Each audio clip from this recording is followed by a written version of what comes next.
puntahan natin yung wala pa sa Pilipinas. Yung susunod nating topic, mga kababayan, ito, si Wesley Go daw po may sinasabi. Point ng kahinaan natin, gusto rin niya sumuko. Detail, hindi ko masasabi. Bakit gusto na niyang sumuko? Siyempre, dumadating yung point ng isang tao yung nag-discourage ka, diba? Kasi yung makasama mo, nandiyan na lahat, diba? So, human being that we are, dumarating yung point ng kahinaan natin, gusto natin kumarap. Which is actually yun naman ang tamang gawin eh. Ako, wait lang po. Sabi ni Tuyang, Marcos, kasabwat ka dyan sa mga pogo na yan. Sino may sabi? Maharlika? Si Maharlika? Si Roque? Na nagpakalat na ang ating Pangulo daw po may sakit. Ang ating Pangulo daw po malubha na. Tapos makita mo ayun ang Pangulo. Ipinapahanting po yung mga wanted. Tapos nasabi nyo pa na si Marcos, ang ating Pangulo, ang may connection dyan sa Pogo, ang may dahilan kung bakit nag-i-exist ang Pogo. Ang Pogo nag-umpisa 2016. Saktong-sakto po, no? Pagkatapos ng pagkapanalo nung dating administrasyon. Paano mo naman masasabi? Paano? Diyos ko.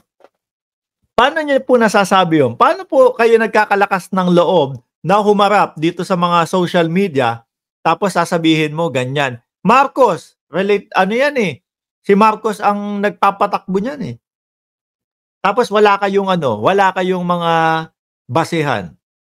Eto, connect na, nakikita na. Kay Roque pa lang, solved na kayo dapat. Kay Roque pa lang, no? Tapos sasabihin nyo, ang Pangulong Bongbong Marcos, ang protector ng Pogo, ano yun, patawa? So, nasasakot na siya for his safety na rin po ba? Hindi niya nakikita yung essence pa ng pagtatago. Una-una, sabi etong si Ma'am Kawamura Dayanara sabi, ang Pogo malinis yan. Sisipain na sana kita, Ma'am. Hindi, joke lang. Alam ko naman na may kasunod yan. Sabi ni Digong, ayan. Sa kanila lang naman po malinis ang Pogo no?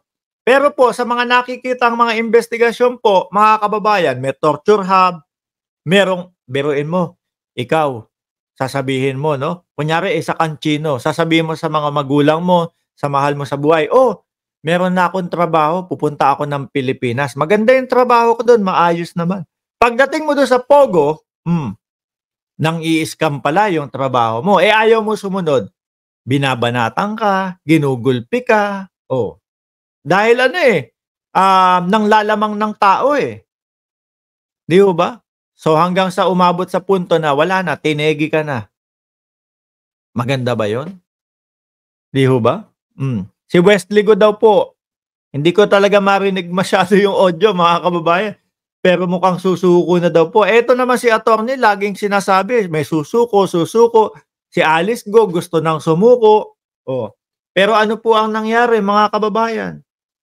Umabot po sa punto na yung sinasabing pagsuko ni Mayor Alice Go umabot sa puntong wala, nahuli pa din po. Di ba? Bakit pagtatago ka? Ano bang kasalanan mo? You know kung nasa Hindi ko alam. Sir, but what's keeping him daw po from surrendering? Sino? Si Wesley. Well, sabi ko nga dati safe privilege. Hindi. Ma'am Kawamura, alam ko naman ikaw yan Hindi ko naman gagawin yun. Joke lang kasi nakita ko na din yung kasunod. Alam ko naman yun. Loyal card privilege, hindi ko pwedeng i-discuss. Basta gusto niya, sumurrender na. Sir, Yan na naman tayo.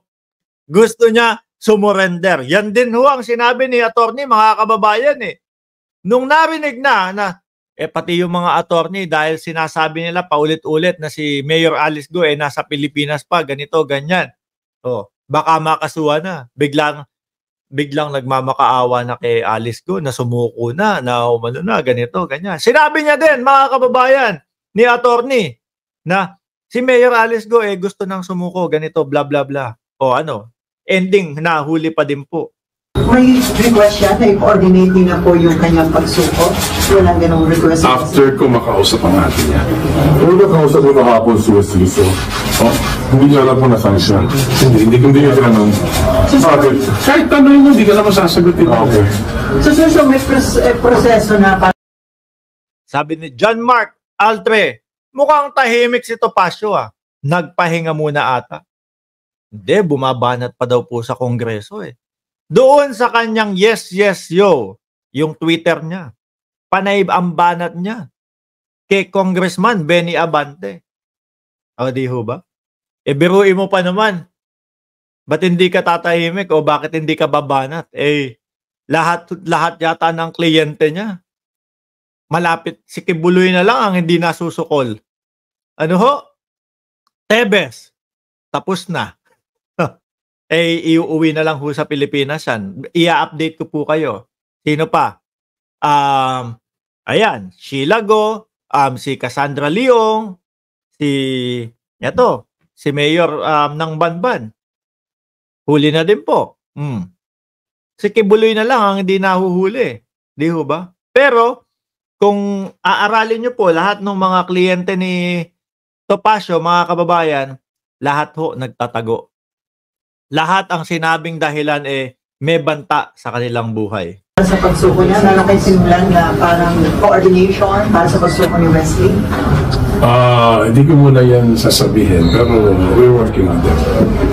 Ayan na po, mga kababayan, sabi sa balita. Kasi sabi naman talaga, bago mag alas 12, 11:57 ng gabi dyan sa Pilipinas, lumapag na daw ang eroplano na sinasakyan po ni Mayor Alice Go. Humanda ka na, Roque. Ay, Diyos ko, Lord. Baka naghanda na po si Roque. Baka matagal nang maghanda si Roque. Ito pong pagsuko ni Wesley Go, mga kababayan, ay siya naman sigurong pag-alis ni Harry Roque sa bansang Pilipinas. Ano po?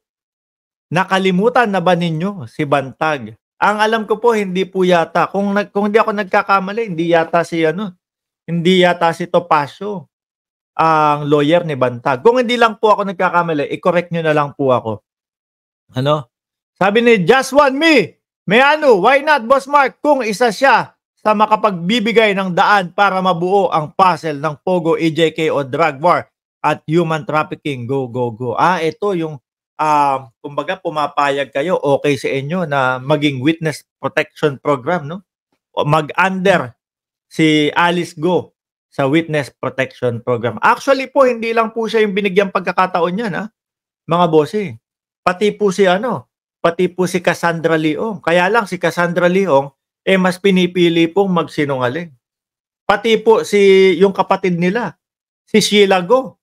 Nako, eto nga. Speaking of Sheila Go, mga kababayan,